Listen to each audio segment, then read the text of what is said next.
en la lección séptima. La compra-venta.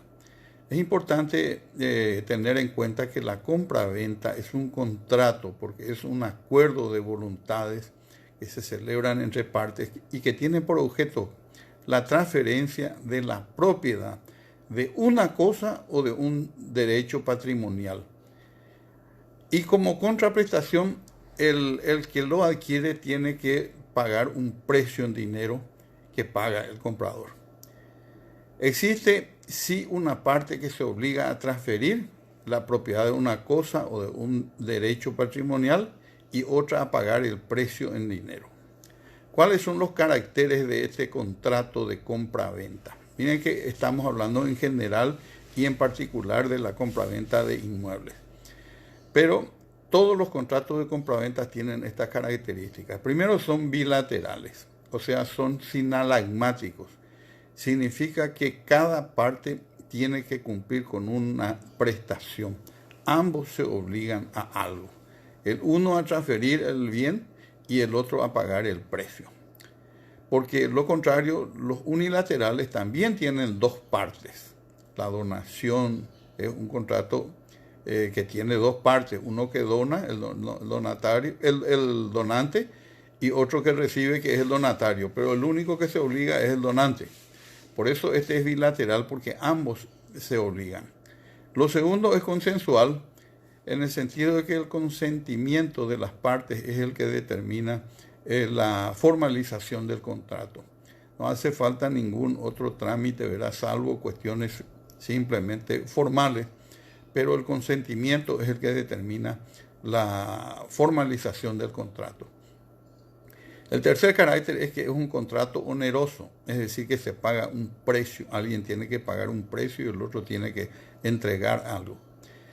Y por último, acá es conmutativo en el sentido de que las prestaciones son equivalentes y determinados, en el sentido de que no puede, por ejemplo, uno vender una casa por 100 guaraníes.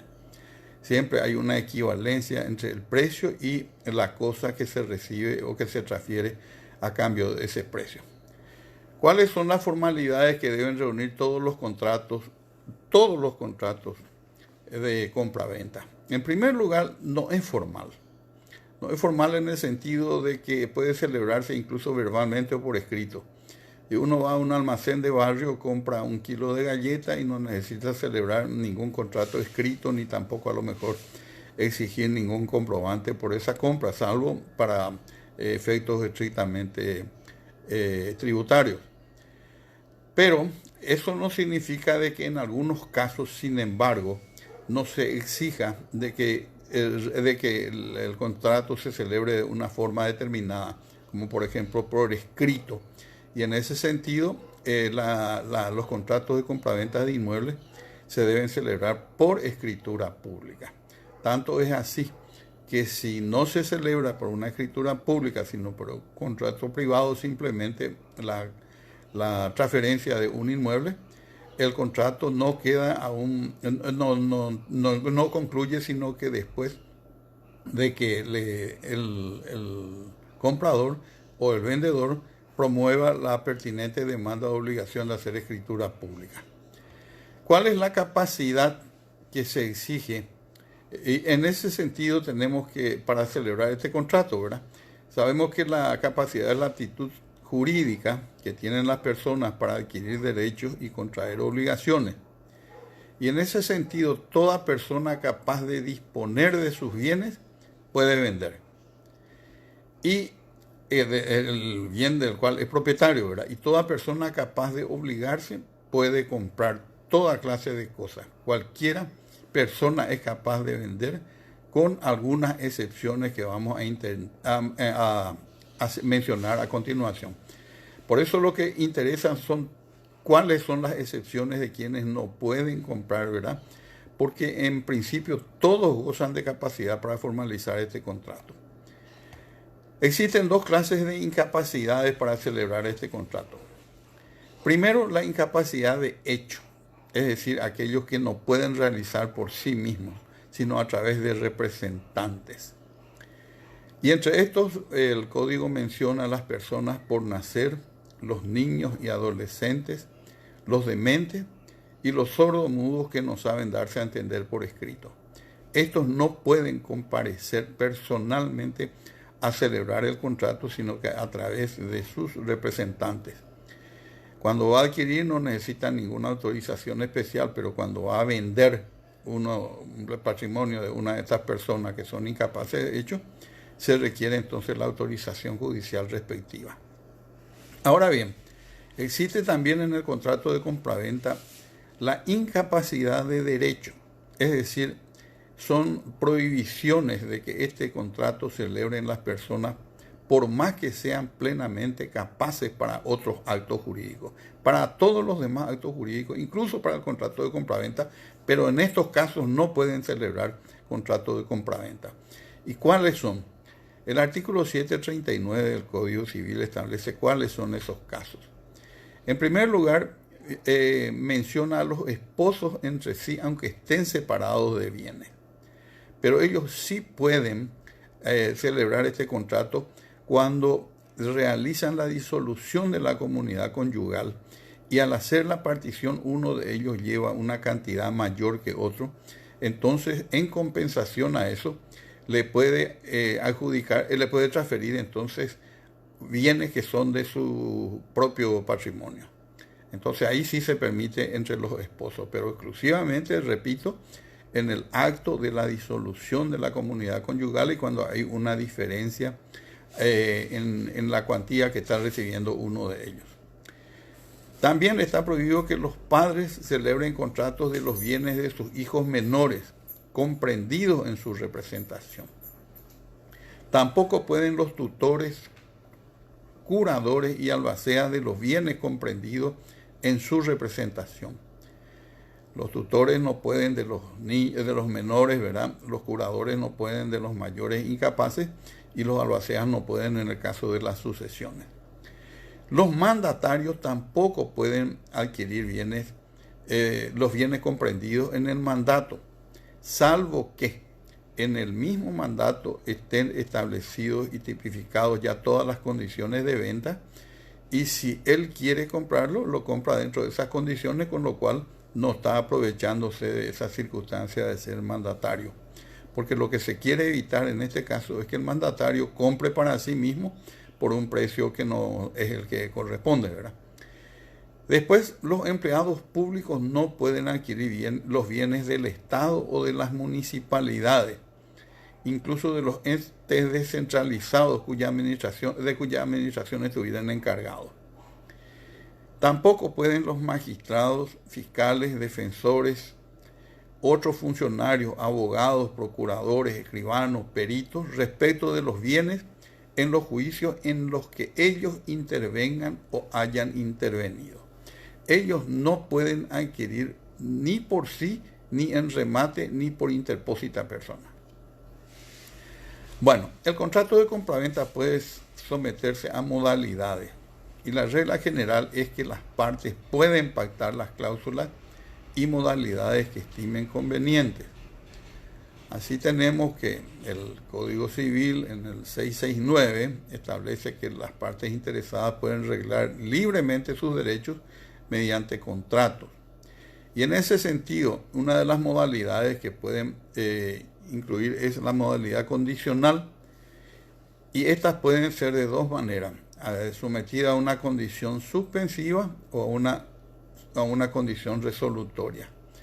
La condición suspensiva es aquella que el derecho nace recién cuando se cumple la condición, que es futura y que es incierta. Y la resolutoria, en cambio, es aquella que tiene validez hasta que se cumpla la condición futura e incierta. Después existe el contrato que puede ser sometido a término, que puede ser suspensivo o resolutorio, y es una especie de compra a plazo.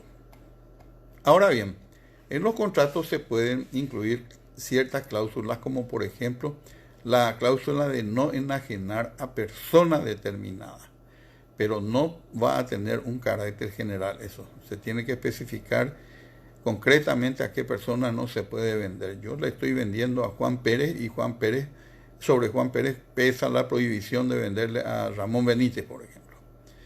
a quien debo identificar con todos los datos correspondientes, porque Ramón Benítez hay cualquier cantidad en el mundo.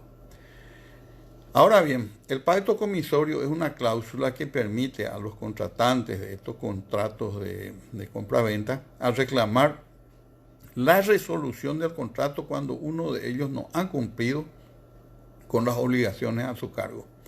Vamos a suponer que yo le haya transferido un bien inmueble a alguien y que ese alguien me paga en cuotas y después deja de pagarme, incluso le reclamo y no me paga. Entonces yo puedo pedir la resolución del contrato. Y esto amparado en el 725, que dice que en los contratos bilaterales el incumplimiento de una de las partes autoriza a la que no sea responsable a pedir la ejecución del contrato, o sea, el cumplimiento del contrato o su resolución, con los daños, intereses o ambas cosas a la vez. Entonces esto entra dentro del concepto del pacto comisorio. Ahora bien, ¿qué es una escritura de compraventa? Esta es un documento autorizado por notario en virtud del cual se formaliza un contrato de compraventa, ya sea de un bien registrable, que puede ser un bien inmueble o un bien mueble registrable. Bueno, nuestro código determina que hay contrato de compraventa cuando una parte se obliga a transferir la propiedad de una cosa y la otra a pagar un precio en dinero. Pueden venderse entonces todas las cosas, incluso pueden ser objeto de un contrato de compraventa las cosas futuras, pero por supuesto siempre subordinada a la condición suspensiva de que llegue a existir esa cosa futura. Incluso se puede vender la cosa ajena, con lo cual el que se obliga a ello tiene que procurar que el verdadero propietario le transfiera al otro. El precio de un contrato se considera que es un contrato de compraventa, por supuesto, se considera que es determinado cuando las partes fijan en una suma que el comprador debe pagar, con un valor determinado, y ese es entonces un precio determinado. Lo otro, cuando se deja su indicación al arbitrio de un tercero, ya que designan. Yo, por ejemplo, digo que le estoy vendiendo un inmueble y que juntos con el comprador nos ponemos de acuerdo que el que va a fijar ese precio y vamos a aceptar ambos desde ya, ¿no? Anticipadamente estamos aceptando y designamos a una persona que va a fijar ese precio. Entonces también se considera que es un precio determinado. Y por último, cuando el precio se fija con referencia a otra cosa cierta. Por ejemplo, yo le digo que le vendo a una persona por el valor que resulta de la venta de 10 vacas, por ejemplo. Bueno, entonces las vacas tienen un precio y se hace la operación, cuánto es la venta de 10 y ese es el precio determinado entonces. O de lo contrario podemos hablar de un contrato de venta donde el precio es aún indeterminado y eso debe ser objeto de una pretensión que debe radicarse ante los tribunales. Bueno, si la compra por gestor de negocios ajenos, nosotros ya hablamos en otra oportunidad de la actividad que cumple el gestor de negocios ajenos, que es aquel que realiza actos en beneficio de un tercero, pero sin estar obligado a ello ni por un mandato ni por una disposición legal. Y lógicamente todo el contrato de compraventa va a tener valor siempre que aquel a cuyo beneficio actuó el gestor de negocios ratifique. Y en ese caso vale como si hubiera hecho por un mandatario.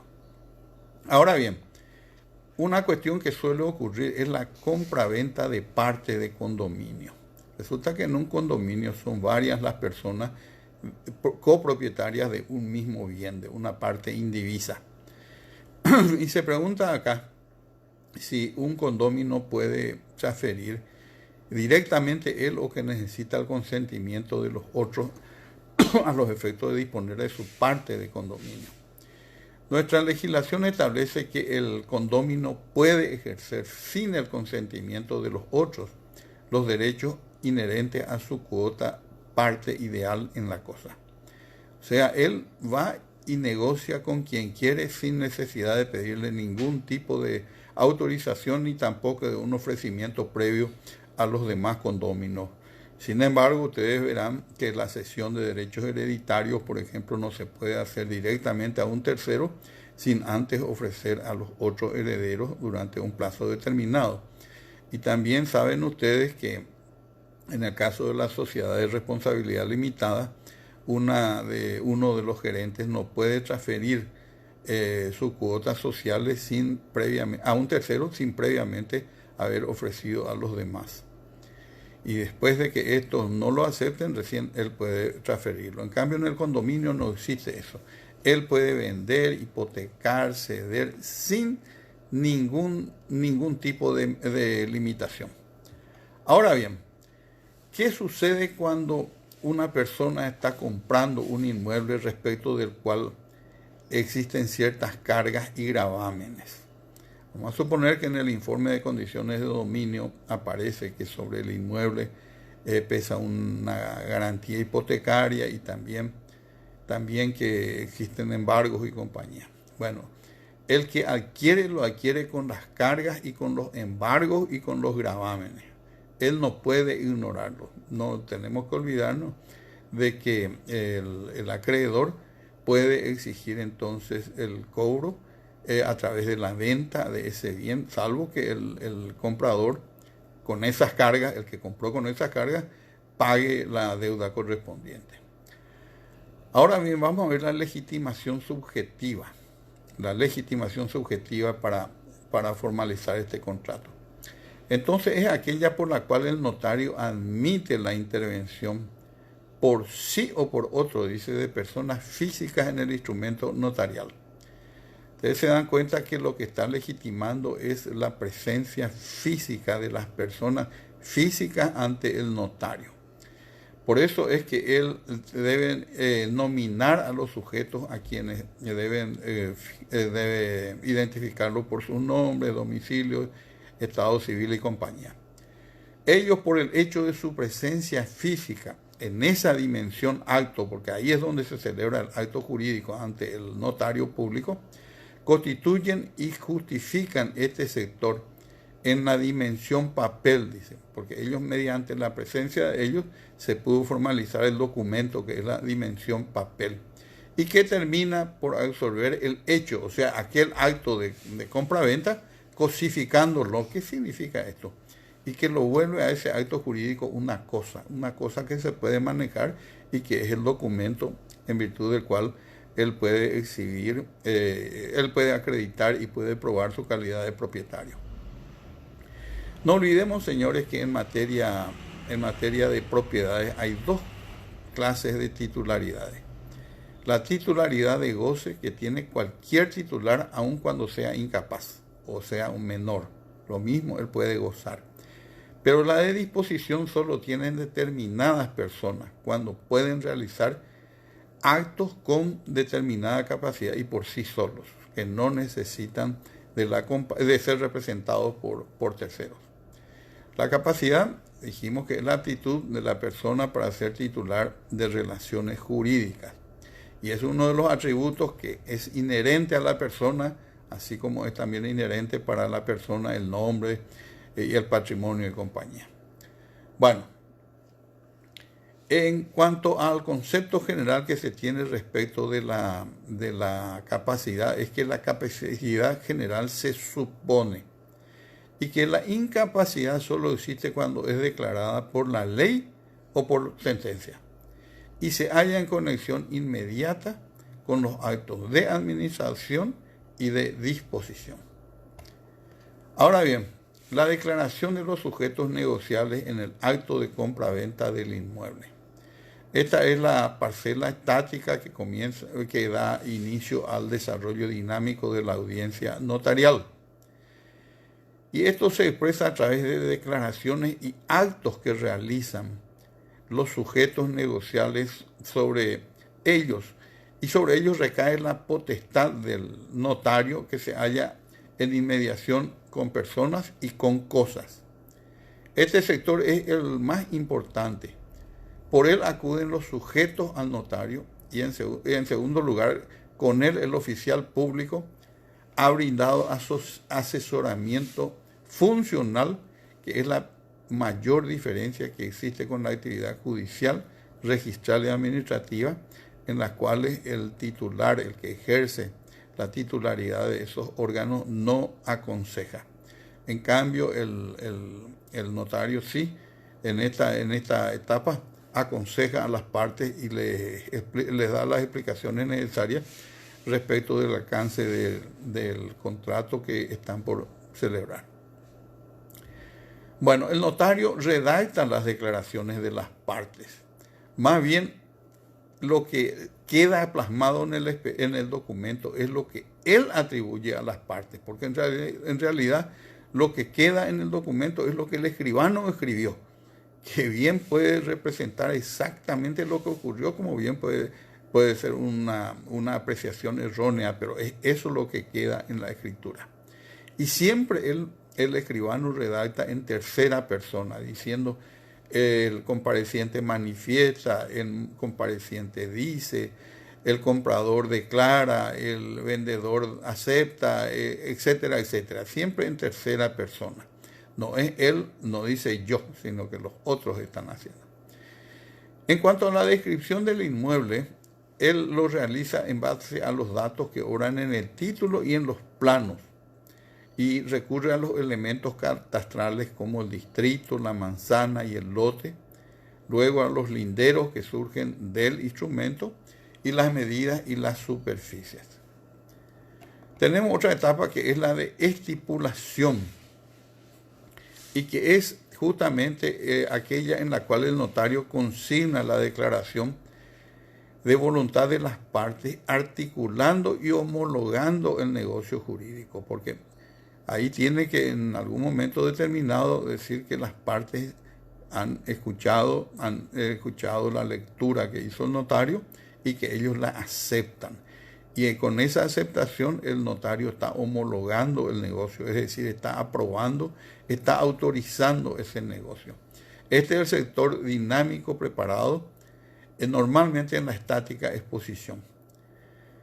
Bueno, ahora vamos a ver las prestaciones que ocurren en un contrato de compraventa. Todo contrato de compraventa tiene varios elementos. Normalmente se extraen 5 de ellos. Primero, el transmitente o vendedor, que es el sujeto activo y que es el que enajena, el que transmite el bien de su propiedad. Segundo, el adquirente o comprador, que es el sujeto pasivo, que es el que paga el precio. Cuando se refiere a ambos en la escritura pública al principio, va a fijar los nombres, pero después ya no se los nombra, no se los identifica por sus nombres, sino se dice el vendedor o el comprador simplemente. Después la tercera prestación es el título causal del que se acaba de escribir. Ese es el título causal, el contrato de compraventa de ese específico inmueble.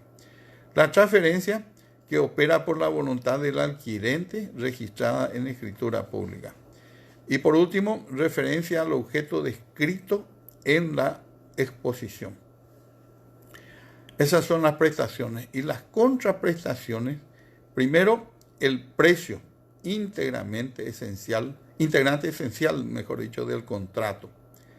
La aceptación de la transferencia y por último la tradición y posesión de las cosas.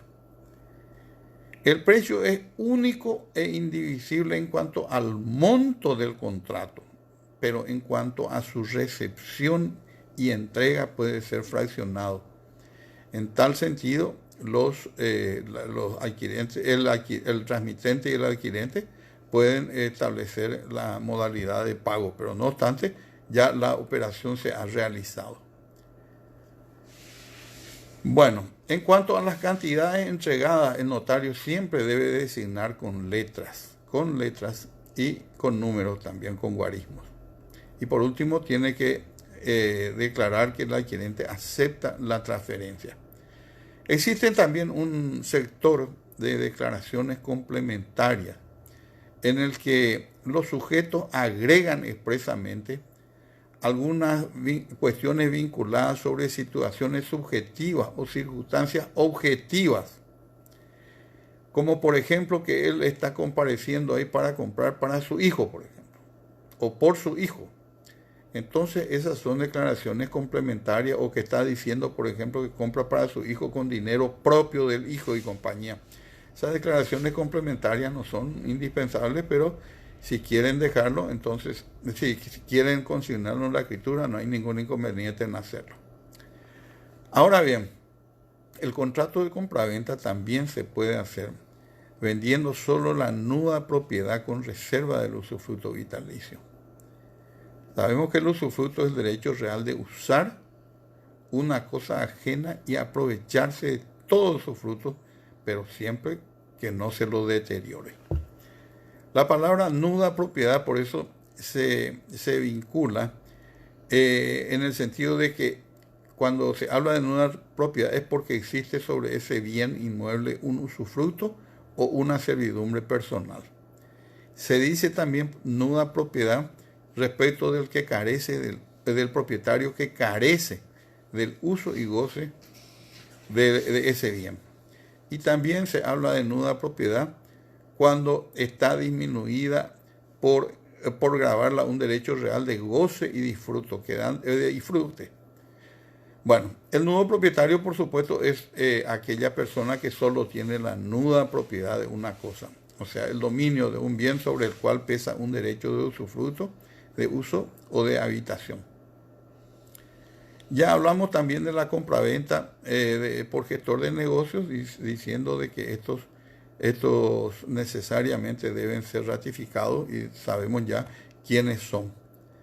Bueno, en concreto, señores, esta es la lección que hoy quería compartir con ustedes, además de la de permuta, que es un contrato por el cual cada uno de los contratantes se obliga a dar una cosa para recibir otra cosa en cambio.